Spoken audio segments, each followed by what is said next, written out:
You've probably heard this idea floating around the internet that you are the niche, that if you document your journey and you talk about the things that you're passionate about and you share yourself with the world, that eventually you'll build an audience and that audience will turn into a business. And that's what we all want, right? A business that allows us to express ourselves and build a life of freedom and abundance.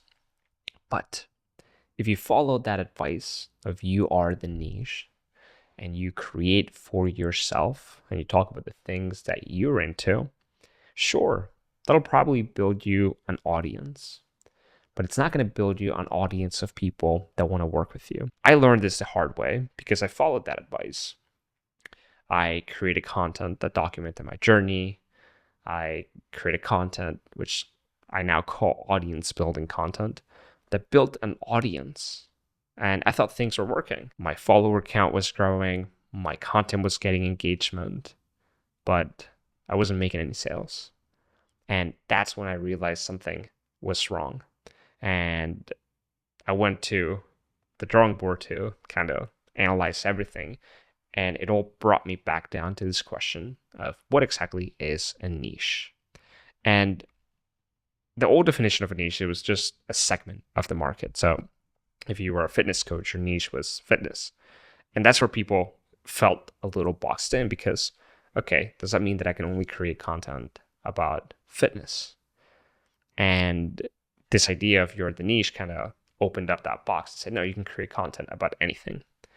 And I think there is truth to both sides of this. It's very important that people feel connected with you as a creator for them to want to work with you. It's important that you talk about and share your whys, your values, the things that are important to you, that you bring people along in your journey. It's important that your brand has that resonance. And I think that's what this idea of you are the niche gets right. But I think the idea of a niche needs to evolve beyond that. Here's how I think about a niche. I think of a niche as really the combination or intersection of three different things. The first is the person that you help.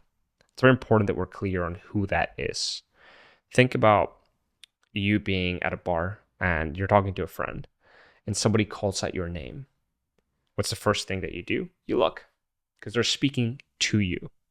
And that's the power of being clear on who that person is. You'll be able to create content that when it pops up on their feed, they say, hey, this piece of content was created for me. That doesn't happen when your content's just about you, right? So the first pillar of a niche, this evolved definition, is the person. The second pillar is the problem that you solve for that person. Okay. So if let's just stick with the example of a fitness coach. If you're a fitness coach, that person that you choose might be a high level executive. And it's very important that you get clear, very specific on their pains, problems, dreams, and desires of that person. What are the experiences they're having every day? If it's a high level executive, well, one of the problems that they might have is they're busy. They don't have a lot of time on their hands. And they want to stay healthy and they want to be in a state of high energy to be able to execute at a high level. They're a high level executive, right? So the problem that you solve for them might be, hey, I'll help you stay healthy. I'll help you stay fit in a short amount of time. That's a problem that a high level executive will be interested in because it's very valuable to them. If they don't feel good at work, if their energy is low, they're not going to be able to be a high level executive, right? So we have the person, we have the problem. The third thing that makes up your niche is the promise that you make to that person.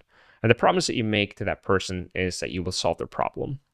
But that promise also needs to be specific. That promise needs to say how. It needs to have some constraints around it. And the promise might look something like this. I help high level executives stay fit and high energy by only working out 3 times per week without going on crazy fat diets. And I'm kind of shooting on the spot here. I'm just kind of making this up as we go. But you kind of start to see how once we're clear on the combination of these three things, you start to land at a clear definition of your niche. And where I think things really take a turn and you kind of pour gas on this fire in a positive way is when you choose a person, a problem, and a promise that you're passionate about. Because now you're not just creating content that's personal, you're creating content that's purposeful, content that means something to you. And people can feel that. There is an energetic imprint that gets imprinted into the content that people can feel that, okay, this is not just another person trying to take my money. This is a person that cares. This is a person that's clearly the person that I've been looking for. And that's the power of starting with the person. You want to create something that when that person comes across it, whether it's a piece of content or an offer that you put out or a resource, they're like, wow, like that's the thing that I needed. That's the thing that I was looking for. That feels like it was made for me. And when you start creating from that clarity, you start becoming the type of person, the type of creator, the type of business owner that would be missed if they were gone. And that is the power of getting clear on these three things. Creating with these three things in mind will lead to you building an audience of not just people that follow you because they like your content, but people that actually want to work with you. And that is the key to actually having an audience translate into a business.